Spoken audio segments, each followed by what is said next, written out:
Welcome back to Pastor Emilie's Story Hour. We're reading A Little Princess by Frances Hodgson Burnett. Chapter 8, In the Attic. The first night she spent in her attic was a thing Sarah never forgot. During its passing, she lived through a wild, unchildlike woe of which she never spoke to anyone about her. There was no one who would have understood. It was, indeed, well for her that as she lay awake in the darkness, her mind was forcibly distracted, now and then, by the strangeness of her surroundings. It was, perhaps, well for her that she was reminded by her small body of material things. If this had not been so, the anguish of her young mind might have been too great for a child to bear. But really, while the night was passing, she scarcely knew that she had a body at all, or remembered any other thing than one. "My papa is dead," she kept whispering to herself. "My papa is dead." It was not until long afterward that she realized that her bed had been so hard that she turned over and over in it to find a place to rest, that the darkness seemed more intense than any she had ever known, and that the wind howled over the roof among the chimneys like something which wailed aloud. Then there was something worse. This was certain scufflings and scratchings and squeakings in the walls and behind the skirting boards. She knew what they meant, because Becky had described them. They meant rats and mice who were either fighting with each other or playing together.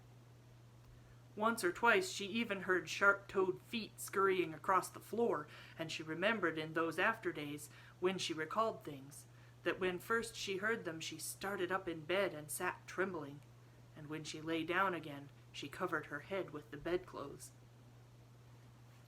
The change in her life did not come about gradually, but was made all at once. "She must begin as she is to go on," Miss Minchin said to Miss Emilie. "She must be taught at once what she is to expect." Mariette had left the house the next morning. The glimpse Sarah caught of her sitting room as she passed its open door showed her that everything had been changed. Her ornaments and luxuries had been removed, and a bed had been placed in a corner to transform it into a new pupil's bedroom. When she went down to breakfast, she saw that her seat at Miss Minchin's side was occupied by Lavinia, and Miss Minchin spoke to her coldly. "You will begin your new duties, Sarah," she said, "by taking your seat with the younger children at a smaller table. You must keep them quiet, and see that they behave well and do not waste their food. You ought to have been down earlier. Lottie has already upset her tea." That was the beginning, and from day to day the duties given to her were added to. She taught the younger children French, and heard their other lessons, and these were the least of her labors. It was found that she could be made use of in numberless directions.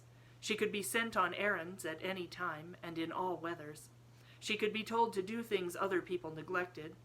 The cook and the housemaids took their tone from Miss Minchin, and rather enjoyed ordering about the young one who had been made so much fuss over for so long.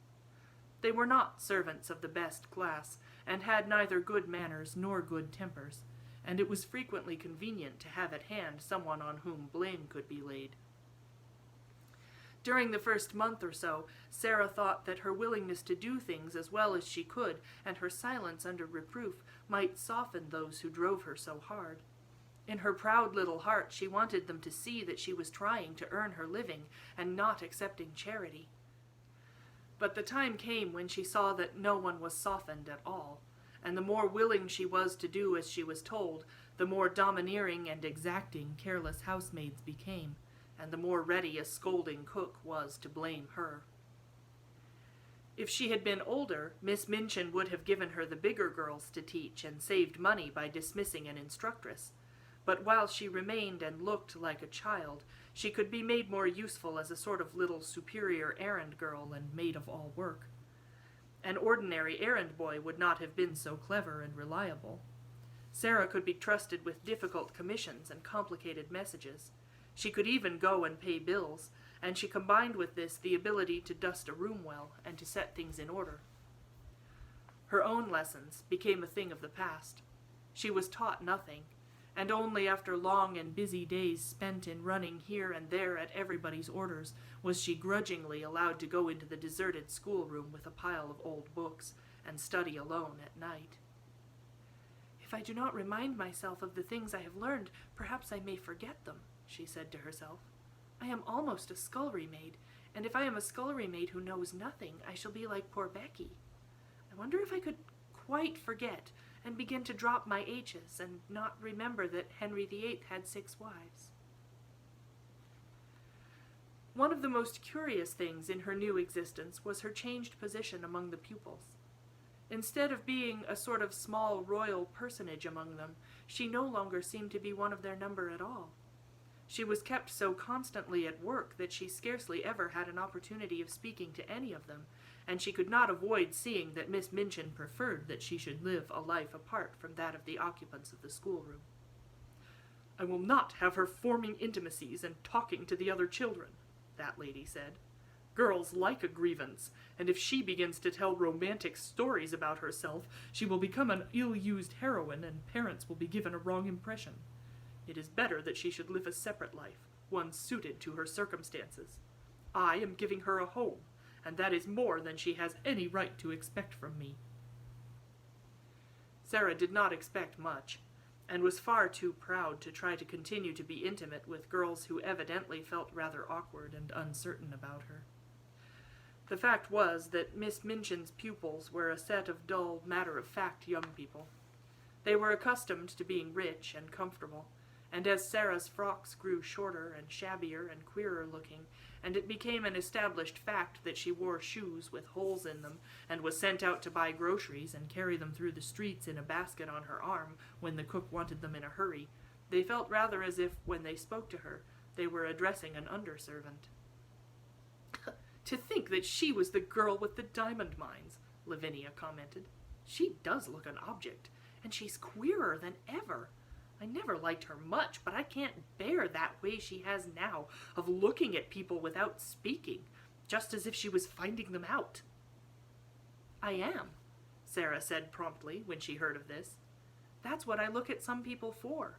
I like to know about them. I think them over afterward." The truth was that she had saved herself annoyance several times by keeping her eyes on Lavinia, who was quite ready to make mischief, and would have been rather pleased to make it for the ex-show pupil. Sarah never made any mischief herself, or interfered with anyone. She worked like a drudge. She tramped through the wet streets, carrying parcels and baskets. She labored with the childish inattention of the little one's French lessons. As she became shabbier and more forlorn-looking, she was told that she had better take her meals downstairs. She was treated as if she was nobody's concern, and her heart grew proud and sore, but she never told anyone what she felt. "Soldiers don't complain," she would say between her small, shut teeth. "I am not going to do it. I will pretend that this is part of a war." But there were hours when her child heart might almost have been broken with loneliness, but for 3 people. The first, it must be owned, was Becky. Just Becky. Throughout all that first night spent in the garret, she had felt a vague comfort in knowing that on the other side of the wall in which the rats scuffled and squeaked, there was another young human creature. And during the nights that followed, the sense of comfort grew. They had little chance to speak to each other during the day. Each had her own tasks to perform, and any attempt at conversation would have been regarded as a tendency to loiter and lose time. "Don't mind me, miss," Becky whispered during the first morning. "If I don't say nothing polite, someone'd be down on us if I did. I means please and thank you and beg pardon, but I dasn't take time to say it."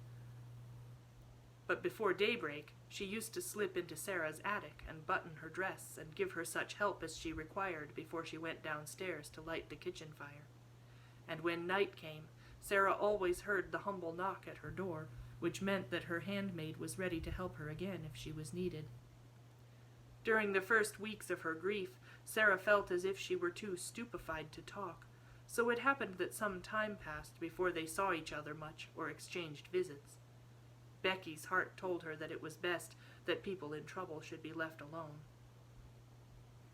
The second trio of comforters was Ermengarde, but odd things happened before Ermengarde found her place.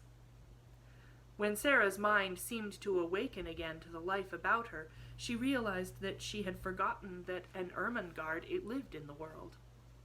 The two had always been friends, but Sarah had felt as if she were years the older. It could not be contested that Ermengarde was as dull as she was affectionate. She clung to Sarah in a simple, helpless way. She brought her lessons to her that she might be helped. She listened to her every word and besieged her with requests for stories.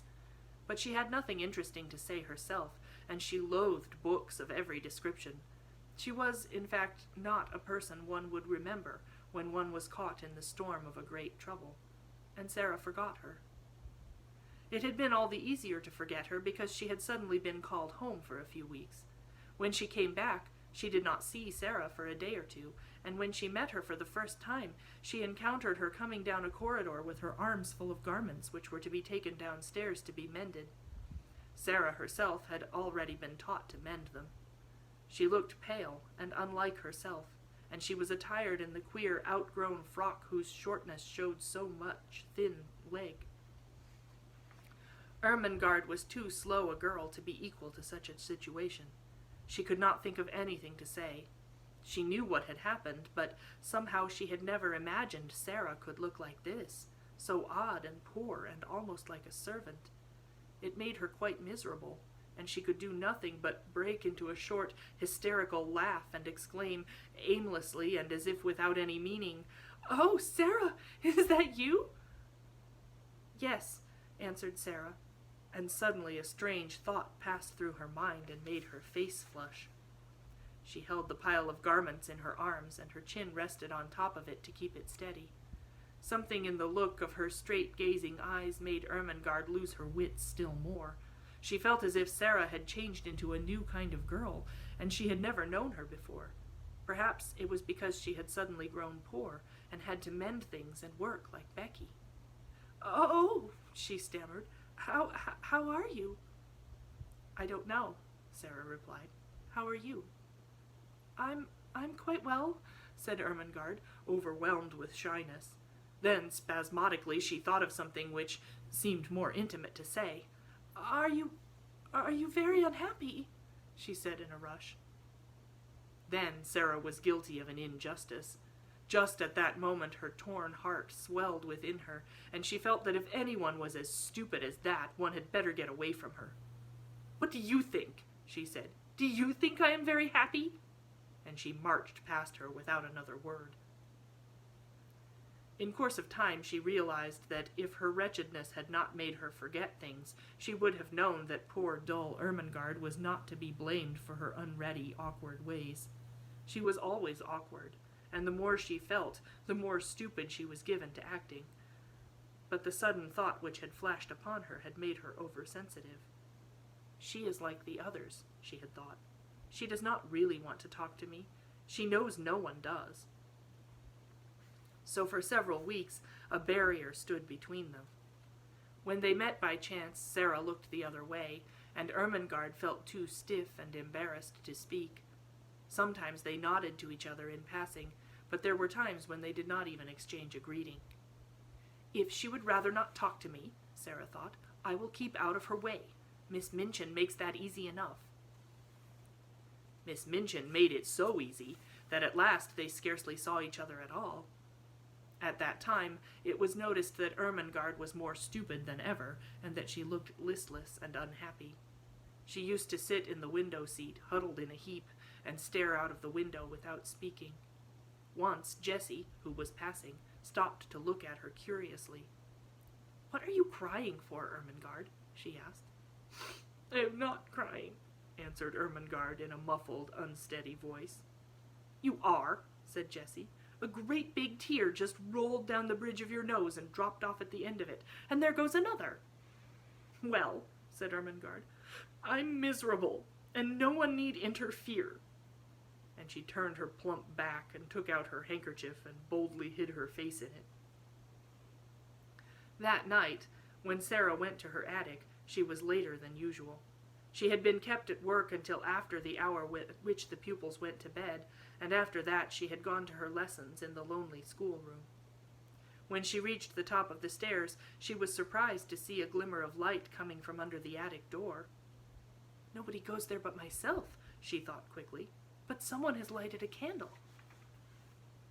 Someone had indeed lighted a candle, and it was not burning in the kitchen candlestick she was expected to use, but in one of those belonging to the pupils' bedrooms. The someone was sitting on the battered footstool, and was dressed in her nightgown and wrapped up in a red shawl. It was Ermengarde. "Ermengarde!" cried Sarah. She was so startled that she was almost frightened. "You will get into trouble." Ermengarde stumbled up from her footstool. She shuffled across the attic in her bedroom slippers, which were too large for her. Her eyes and nose were pink with crying.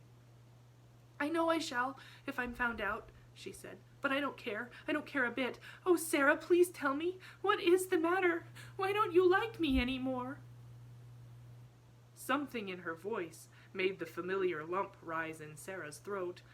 It was so affectionate and simple, so like the old Ermengarde who had asked her to be best friends. It sounded as if she had not meant what she had seemed to mean during the past weeks. "I do like you," Sarah answered. "I thought, you see, everything is different now. I thought you were different." Ermengarde opened her wet eyes wide.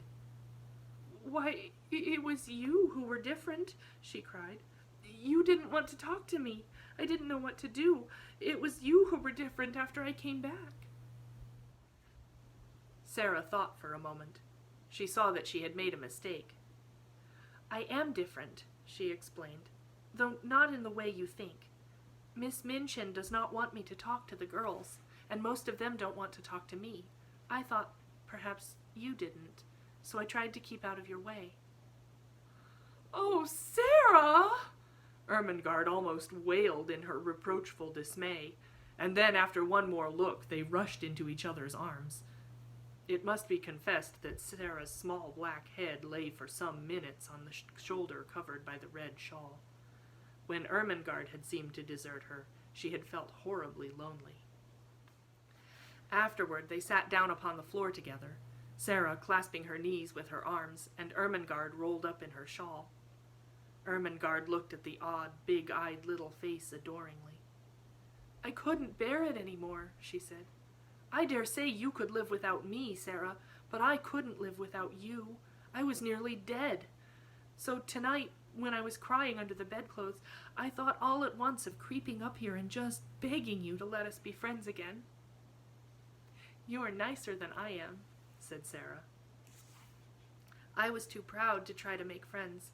You see, now that trials have come, they have shown that I am not a nice child. I was afraid they would.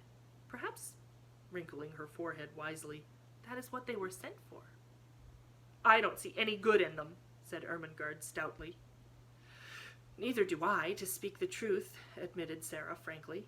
"But I suppose there might be good in things, even if we don't see it. There might," doubtfully, "be good in Miss Minchin." Ermengarde looked round the attic with a rather fearsome curiosity. "Sarah," she said, "do you think you can bear living here?" Sarah looked round also. "If I can pretend it's quite different, I can," she answered. "Or if I pretend it is a place in a story." She spoke slowly. Her imagination was beginning to work for her. It had not worked for her at all since her troubles had come upon her. She had felt as if it had been stunned. "Other people have lived in worse places. Think of the Count of Monte Cristo in the dungeons, and think of the people in the Bastille." "The Bastille," whispered Ermengarde, watching her and beginning to be fascinated. She remembered stories of the French Revolution, which Sarah had been able to fix in her mind by her dramatic relation of them. No one but Sarah could have done it. A well-known glow came into Sarah's eyes. "Yes," she said, hugging her knees, "that will be a good place to pretend about. I am a prisoner in the Bastille. I have been here for years and years and years. Everybody has forgotten about me. Miss Minchin is the jailer. And Becky," a sudden light adding itself to the glow in her eyes, "Becky is the prisoner in the next cell." She turned to Ermengarde, looking quite like the old Sarah. I shall pretend that, she said, and it will be a great comfort. Ermengarde was at once enraptured and awed. And will you tell me about it? She said. May I creep up here at night whenever it is safe and hear the things you have made up in the day? It will seem as if we were more best friends than ever. Yes, answered Sarah, nodding. Adversity tries people, and mine has tried you and proved how nice you are. Come back tomorrow for Chapter 9.